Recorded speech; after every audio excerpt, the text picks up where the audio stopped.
Buenas tardes, Laura. ¿Qué tal, Joaquín? ¿Cómo anda, presidente? ¿Todo bien? Bien, todo bien, todo bien. Bueno, me alegro. Presidente, le llamamos, bueno, por esto que todavía no se está hablando tanto porque falta un mes y medio, en teoría, para la implementación. Me refiero a la implementación justamente de la receta electrónica, algo que ya se ha utilizado en algunas cuestiones. Pero bueno, por lo que se habla ahora, la idea es que se aplique para todo el mundo directamente, ¿no?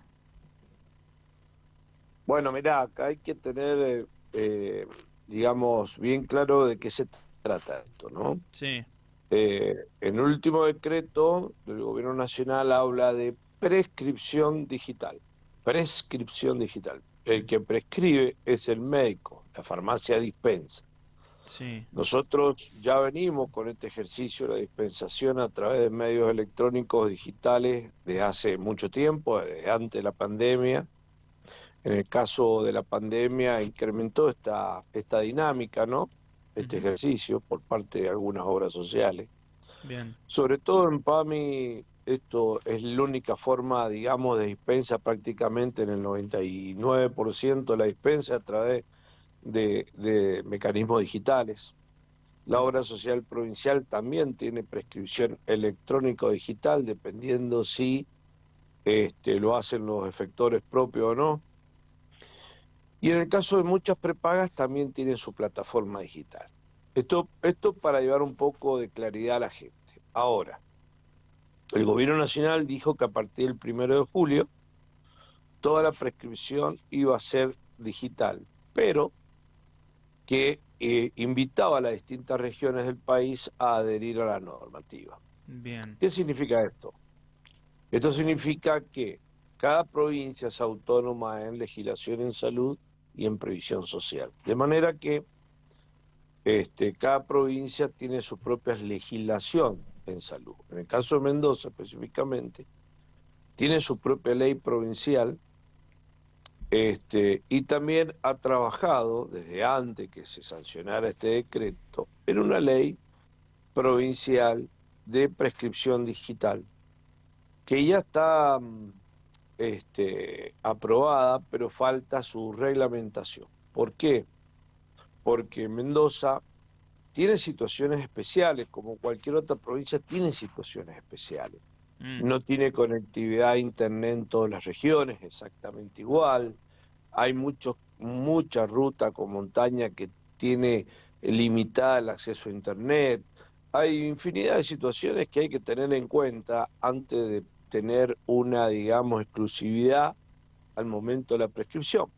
Sí. De manera que Mendoza, al tener su propia legislación, no va a adherir a esta iniciativa del gobierno nacional porque ya tiene la propia y va a adecuar la propia a la situación de Mendoza.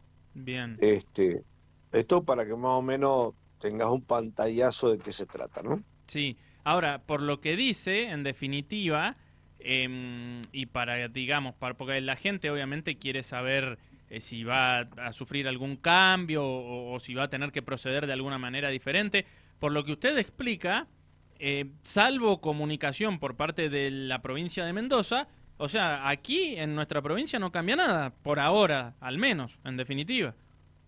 Absolutamente nada, Mm. absolutamente nada. En principio, la gente no va a tener ningún inconveniente. Sí. Eh, las obras sociales que ya han venido funcionando de esta manera digital van a seguir exactamente igual. Las que no, por el momento, van a seguir funcionando igual, hasta que la provincia reglamente cómo van a prescribir esas obras sociales que todavía van con el recetario al médico y el médico le llena esa receta. Bien. Tendrán que adherir en su momento a alguna plataforma digital. Mendoza, la provincia de Mendoza está trabajando con su plataforma única, de manera que va a poder tener un control la provincia de Mendoza, este, que esto es lo que nos dejó de entender en su momento los responsables del área de prescripción y dispensa, de manera que va a saber lo que se está prescribiendo acá en Mendoza, cosa que nos parece sumamente importante, trascendente para poder tomar políticas sanitarias hacia el futuro. Así que me parece que en esto la gente tiene que estar tranquila, no le va a cambiar la vida, no se preocupen, no pasa absolutamente nada a partir del 1 de julio, por lo menos acá en Mendoza. Sí, o sea, si yo voy al médico o llevo a mi hijo al médico o Laura, ¿no?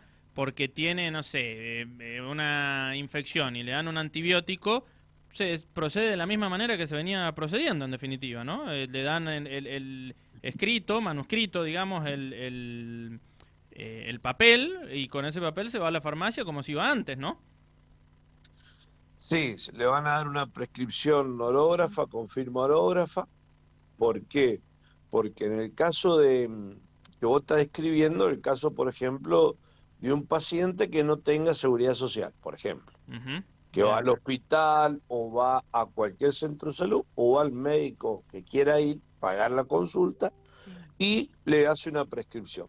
bien, Esa prescripción va a ser manual, va a seguir siendo manual, Ujú. con firma orógrafa. Ahora, si cuando la provincia ya tenga reglamentada la plataforma, ese paciente va a ir al médico a cualquiera de los lugares y cuando vaya al médico, que él elige, ya sea la actividad pública o privada, indistinta, el médico en vez de prescribirle en un papel, le va a prescribir en una plataforma digital Claro. y el paciente, cuando vaya a alguna farmacia, Ujú. con su número de documento exclusivamente, va a poder ingresar a la plataforma y Claro. bajar la receta que corresponda. Eso va a ser en un futuro, que no se asuste la gente, pero para que vos más o menos tengas una idea también y los oyentes tengan una somera idea de qué se trata esto de prescripción digital. bien.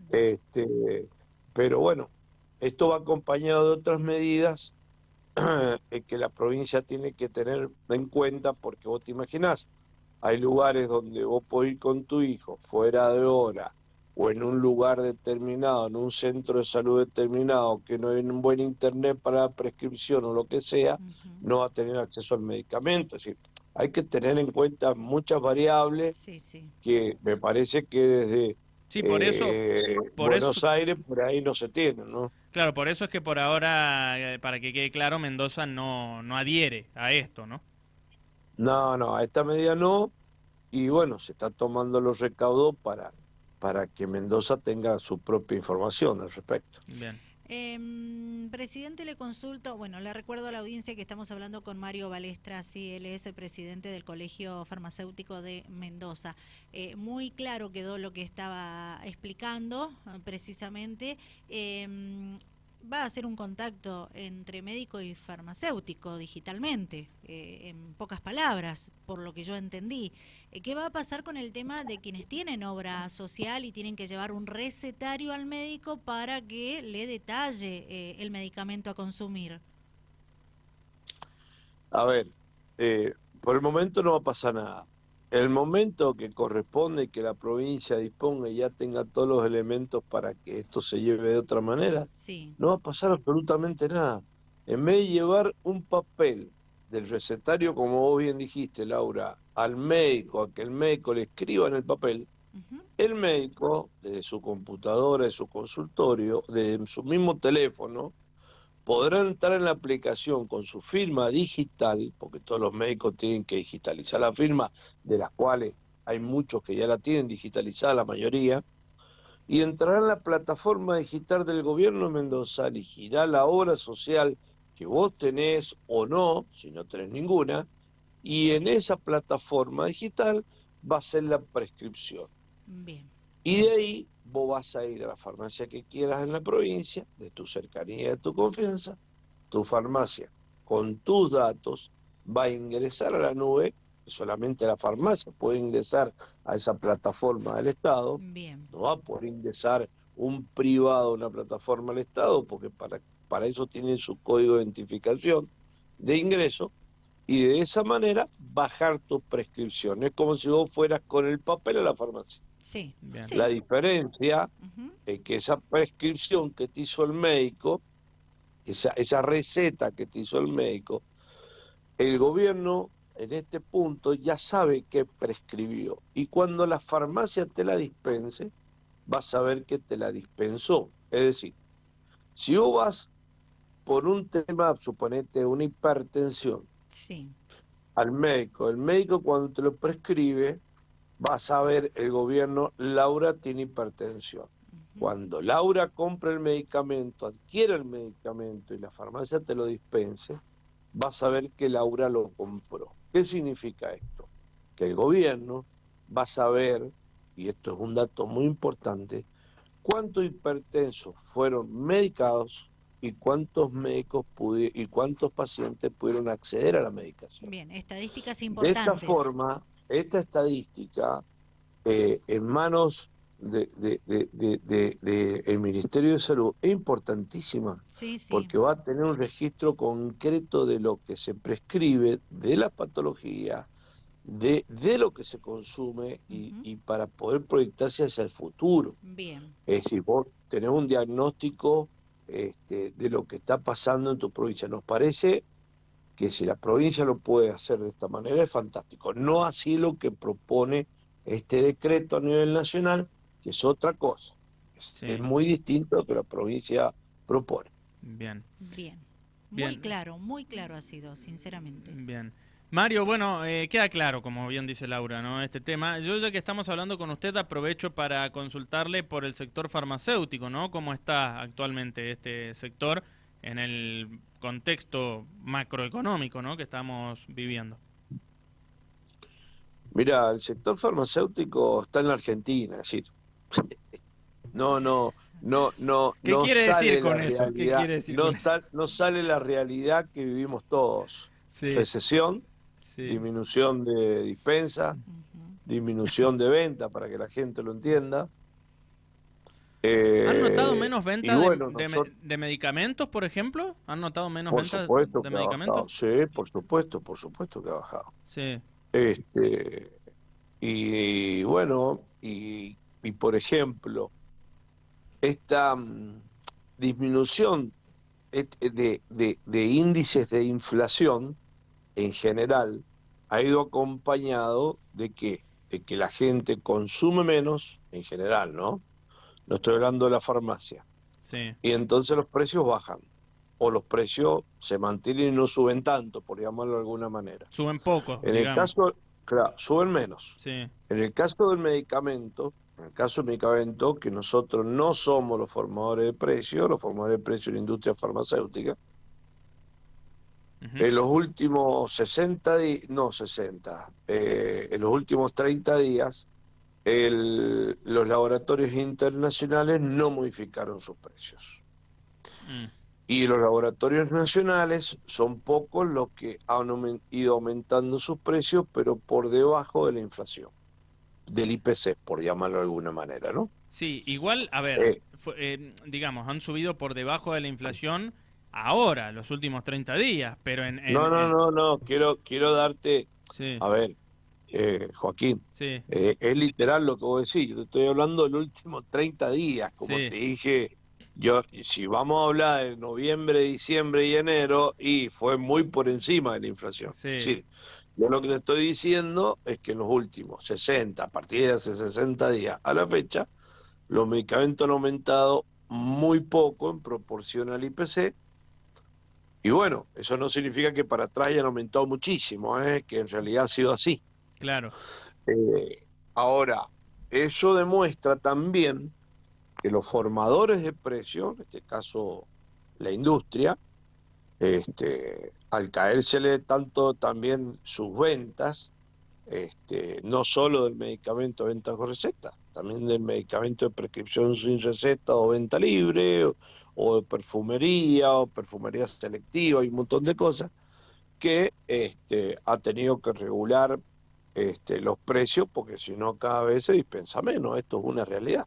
ujú, bien, Entonces, la situación del sector es como lo que vivimos todos, salarios bajos, poco poder adquisitivo de la gente, eh, si se prescriben 3 medicamentos, el paciente puede llevar 2, y bueno, eso se siente en nuestra farmacia, ¿no? ujú. Sí, yo recién cuando le preguntaba si había bajado la venta de medicamentos es porque, a ver, preocupa sin lugar a dudas, sobre todo en los adultos mayores, o por poner un ejemplo concreto, ¿no? De que hay gente mayor precisamente que necesita un determinado medicamento y se lo priva con las consecuencias que eso trae, ¿no? Sí, es tal cual. Lo que sucede es que acá hay que distinguir PAMI de los demás, digamos. Mm, PAMI tiene un convenio donde el precio PAMI es un precio diferencial y donde hay muchas moléculas de PAMI, sobre todo la de más uso crónico, digamos, que tienen cobertura al 100%. De manera que PAMI, de alguna manera, está protegida la cronicidad. El problema de PAMI es el medicamento que el abuelo tiene que pagar, por más que sea de bajo precio, no lo puede pagar. Por mm, ejemplo, algún tipo de analgésico, algún tipo de antiartrósico, bueno, algún medicamento específico. ujú, Bien. En el caso de las demás obras sociales es donde se produce el problema, que tienen un precio que difiere mucho del de PAMI y que en realidad la gente no tiene acceso al medicamento, es decir, le cuesta mucho poder adquirirlo, esta es la realidad. sí, sí, y eso impacta lo que decíamos recién, ¿no? En temas de salud, que, a ver, que en determinados casos hablamos de vida o muerte directamente, ¿no? Sí, en realidad por ahí no es vida o muerte, los medicamentos de patologías denominadas catastróficas, como en el caso de muchas patologías oncológicas o medicamentos de alto costo, por ley, por ley, las obras sociales tienen que cubrir al 100%, de manera que no pasan tampoco por nuestras farmacias, te Sí, llega desde Ujú. directamente las obras sociales para que nosotros los entreguemos. sí, pero eso se cumple. Sí estoy diciendo que hay medicamentos que los pacientes no pueden adquirir, entonces la calidad de vida disminuye. Estoy un ejemplo. Mm, Hay abuelos que no pueden comprar determinados analgésicos, entonces están con dolor. Hay otros medicamentos que lo están viendo si los van a sacar del listado de dispensa de todas las obras sociales, no solo de PAMI, que son los que el último decreto de ADMAT ha dicho que en esta resolución lo va a pasar a venta libre, entonces lo saca de condición de expendio con receta, entonces las coberturas de las obras sociales no los van a cubrir, entonces todos los antiácidos, ese tipo de medicamentos, los prazoles, los van a sacar de la seguridad social, de manera que la gente no los va a poder adquirir, y ahí sí va a disminuir mucho la calidad de vida, porque que paciente que toma muchos medicamentos, sobre todo los adultos mayores, no toma un antiácido. mm, ¿Mm? Entonces, bueno, hay acá, digamos, que tener en cuenta una multiplicidad de factores que alteran el sano equilibrio, ¿no? Entonces, eh, me parece que pasa más también por la calidad de vida también de la gente y, y, y por ahí, viste, para no ser tan dramático, ¿no? En que no sea de vida o muerte, porque en el caso de los pacientes con hipertensión, etcétera, etcétera, la cobertura sigue siendo el 100%. bien. Bien. Y en este caso, la última pregunta de mi parte, presidente, ¿faltante de medicamentos no por el momento? No, no, Laura, por el momento, si falta alguna molécula es un faltante circunstancial y que puede ser sustituido por otra, no hay ningún problema. Bien. Bien, eso, bueno, en eso al menos entonces se está mejor, ¿no? Porque digo, hemos hablado en otras oportunidades de esa consulta que le hacía Laura y era otra la respuesta por parte del sector farmacéutico, ¿no? Sí, pero era otras condiciones también. En ese momento pueden haber habido patologías que no se habían podido prevenir, por ejemplo, durante la pandemia o post pandemia, o durante todo el 2021 y 2022, se produjeron situaciones especiales. Toda la previsión para la provisión es en base estadística. Mm, En la pandemia durante el 2020, ¿con qué se trataba el COVID antes de la vacunación? Se trataba con corticoides, antibióticos macrólidos y algún antitérmico o algún antiinflamatorio, como en el caso del ibuprofeno, y en el caso de jarabe, etcétera, y en el caso de antibióticos, citromicina o corticoides. En ese momento, claro, la curva fue exponencial de crecimiento de dispensa porque los laboratorios habían previsto, de acuerdo a la estadística de 3 años, un determinado consumo. Eso no lo podía prever nadie. Y así quebró el consumo. ¿Y qué pasó después? Como hubo una pandemia en el 2020, hubo una cantidad de moléculas que no se consumieron, que eran propios de la circulación de gente. Por ejemplo, durante el 2020, gran parte del año no hubo clases, hubo gente que no iba a su trabajo, un montón de cosas, que hacía que virus estacionales o bacterias estacionales también no estuvieran circulando. Entonces que no hubo poco consumo de ese tipo de patologías. ¿Qué pasó el 2021? Se normalizó y el 2022 más. ¿Y qué veníamos? Con estadísticas anteriores de muy bajo consumo. Entonces se quebraban stock muy fácilmente de esos productos. Bien. Esa es la explicación lógica. A ver, no fue eso, digamos, un motivo que fuera producto de un desabastecimiento por especulación, como puede ser en otro rubro, que cuando hay desabastecimiento es propio de pensar que va a aumentar, entonces lo guardan, como en el caso de de otra actividad. No quiero Bien. dar nombre, pero pasa de otra actividad. En el Bien. caso nuestro, no. En el caso nuestro,